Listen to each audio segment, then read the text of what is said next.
Kasi alam mo, yung mga nanay, maraming pagkakataon na umiiyak yung mga nanay natin pero hindi nila sinasabi. Maraming pagkakataon na humahagulgol yung mga nanay natin pero hindi natin. Maraming beses sila pumiiyak pero hindi nila ipinapaalam sa atin. Umiiyak yung mga nanay natin. Pagpakiramdam nila, nababastos natin sila.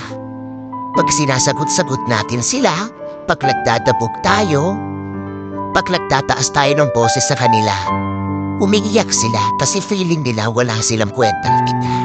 Kaya ginaganon natin sila. Umiiyak sila pero hindi nila sinasabi sa atin.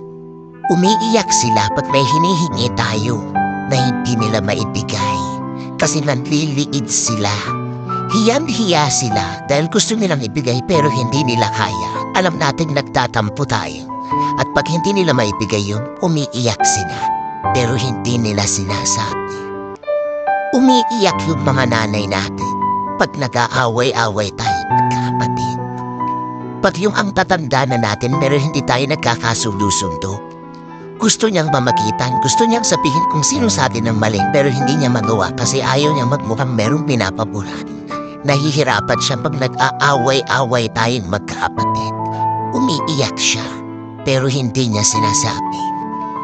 At panghuli, umiiyak yung mga nanay natin dahil kahit umiiyak sila, wala tayong pake.